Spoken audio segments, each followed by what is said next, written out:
Marmalade here for Q&A number 8. Thanks for being here, and let's get right to it. As promised, we're going to try to make this quick and fun and painless as possible. So let's get right to the questions. I have 5 or 6 good ones today, so let's get at them. So my first question is from Don Biesel, and he said, with the new changes to the thru-hiking regulations, which I'll go over in a minute, what permit problems will you encounter? Don is saying that his original plan was to start late March and hike to Kennedy Meadows, wait about 4 weeks to wait out the snow conditions.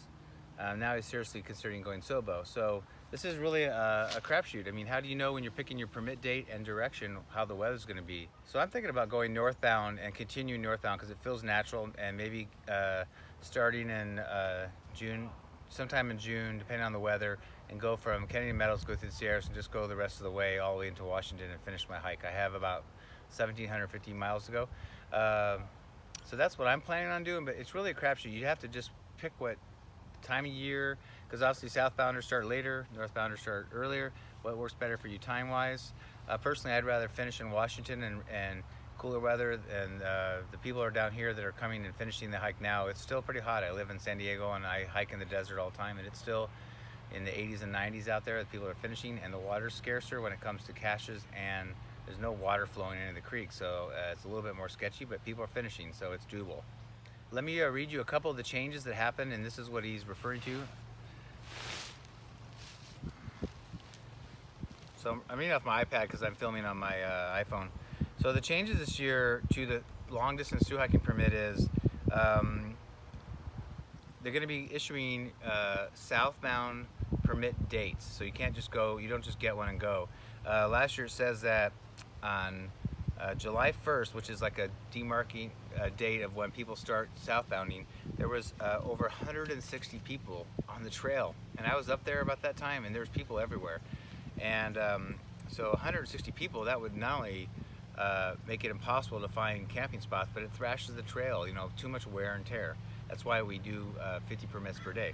So there was like 160 people when July 1st started, but on June 29th, a few days before, there's only 13 people. So they're going to start issuing permits, and it's not 50 a day, it's going to be 15 a day from June 1st to July 31st. 15 a day after that. People that want a section hike can get them after, they just want to do a portion and can do that after July 31st.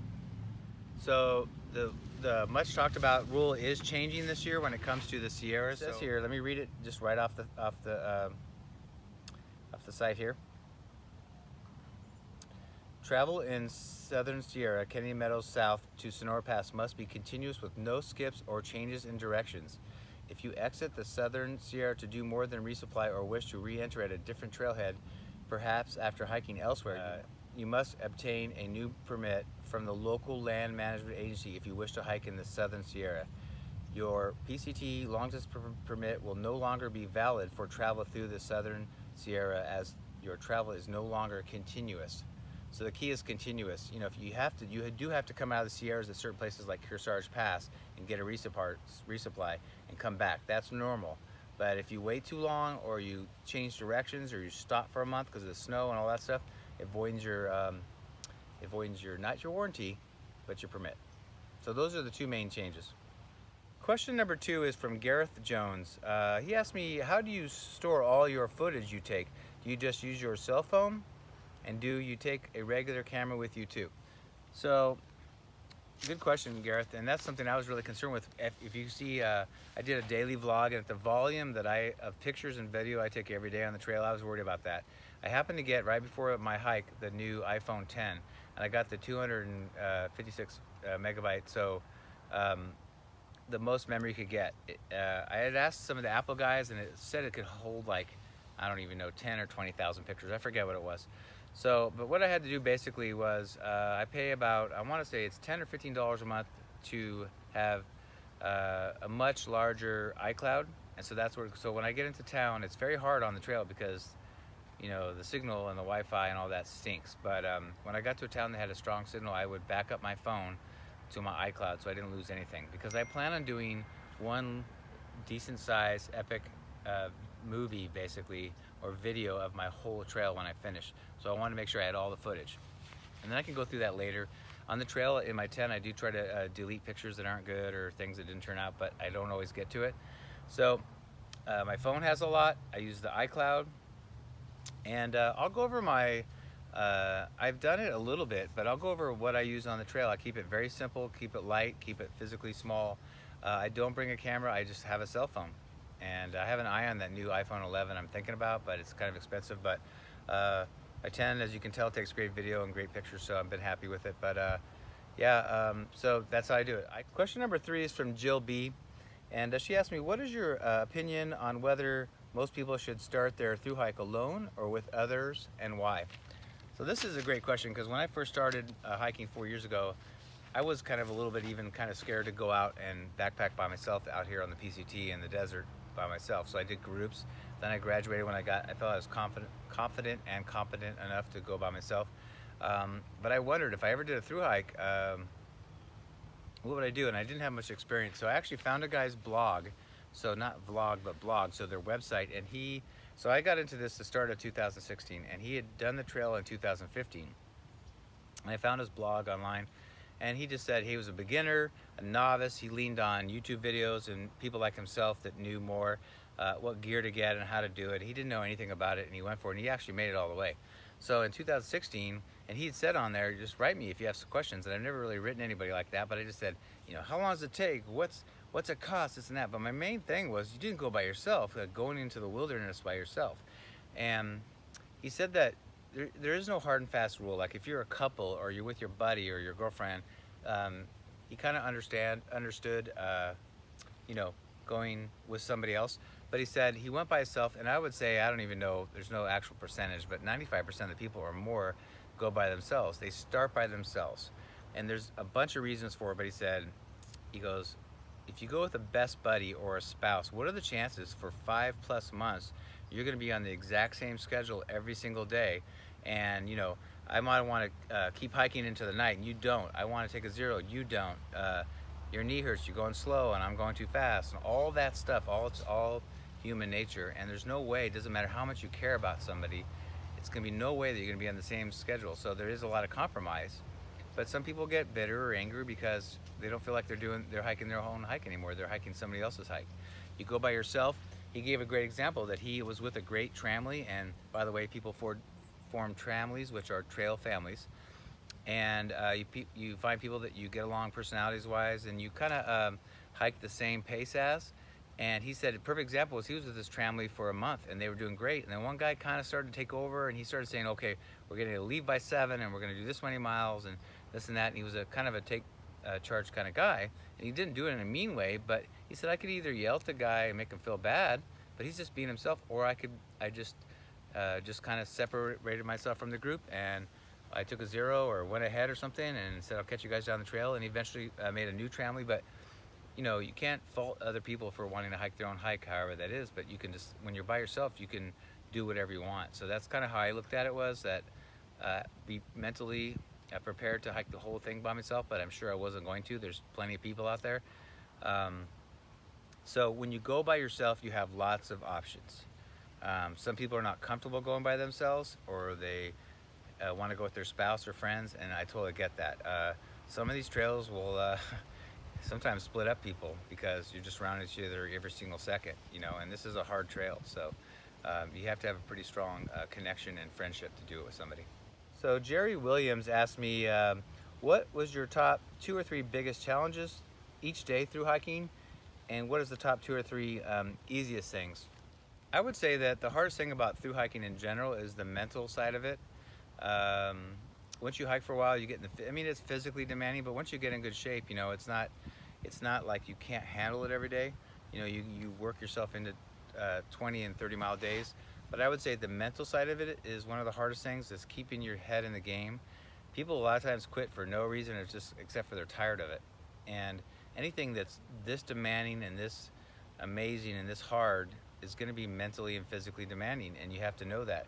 And some of the days, you know, the weather's horrible, or you know, I don't sleep particularly well in a tent, so there's a lot of days I'm tired. It doesn't help that I'm 57 now, so I'm older than a lot of people I hike with, and you get ghost things like, you know, your knee hurts that day for some reason, then it goes away. But I would say the mental side of it, and dealing with the weather. You know, it's cold at night when you wake up, and having to pack up and get going. So that's another thing.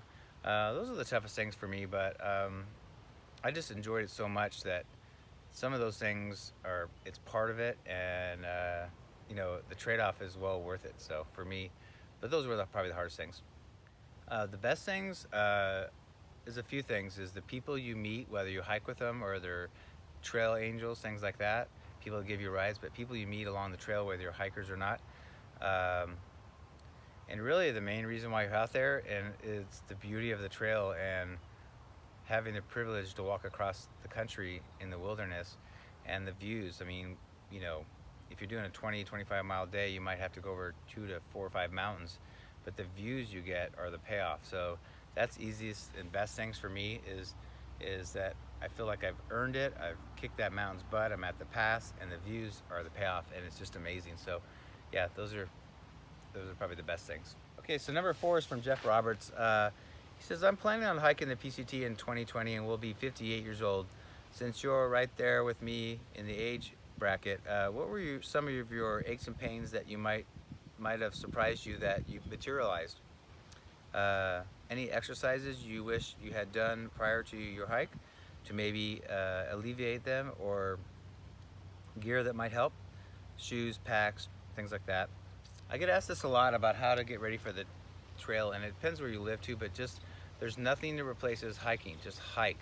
Obviously going to the gym and stretching and yoga, I would say core things help, but there's nothing that replaces getting in shape for hike than hiking. It took me a long time to get, when I started, you know, I'm a big guy and I would do most of my PCT group like 8 miles and I'd be sore and dying with a backpack on for like 3 days. And then I eventually got to where I could do 20-25 mile days every single day, and I'd wake up on the trail not sore. So you just have to hike. So some of the aches and pains that materialize, I'll take the one thing that almost every single person, just about, not everyone, but almost everybody has, is your feet just kill you. So your footwear is, I mean, your pack and your footwear are more important than anything in my mind.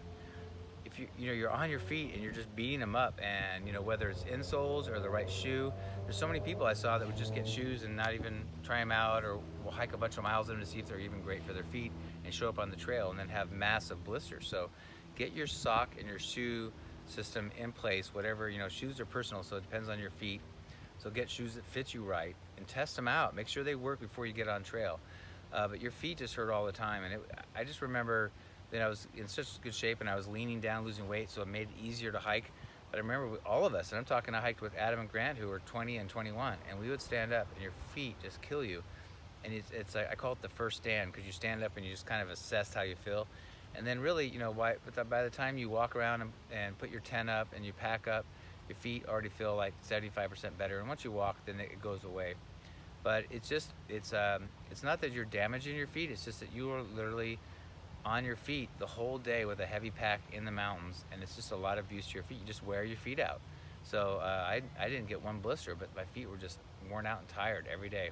So, and that's why you get what you call the hiker hobble, where you kind of wobble like you're an old man. I would say also prepare on the trail. I meant to, and I never really did it, but stretch in your tent, in the mornings, at night, whatever. Stretch a lot. I started doing it and then I stopped it. I just kind of forgot about it. So what I would do is just get up in the morning and not go aggressive early on. I would just take it easy. I'd feel pretty stiff and it would be cold out and stuff, and I'd just start hiking, but I just kind of go smoothly and easy on the body for about a mile or two, and you would warm up and everything will loosen up and then you feel good. So okay guys, I hope that was educational and fun. Thank you for the questions, and again, lots more questions, guys. Please give them to me. I'm looking for more questions, a lot of different type questions, and please don't be shy about it. If it's something you've been thinking about but didn't want to ask, I mean, I have a lot of people that have told me, oh, I watch you all the time, but I've just never written. So say hi and ask me a question. And this is what, Q&A number 8. So again, thank you. If you haven't subscribed, subscribe. Click the little bell in the upper right. That'll notify you when I have new videos posted. I'm getting ready to post day 1, 2, and 3 from my recent Yosemite Valley trip. That was just amazing. So I can't wait to show you that. I'm planning on a couple gear reviews of some new stuff that I got.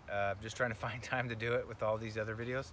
And I also have, depending on how I feel health-wise, a 2-day overnight trip on the PCT in the desert with my PCT section hiking group that I started with. that's on the 2nd and 3rd of November. So I'm planning on doing that if I'm feeling up to it health-wise. And lastly, go check out my Patreon page at patreon.com. It's a place where you can donate as low as $1 a month to support people like me that are creative types, whether you're an artist or a musician or an outdoorsman like myself, and hopefully be more educational and motivational, and let us get out more and do that and less at work. So anyway, thanks again, and until next time, we'll see you down the trail.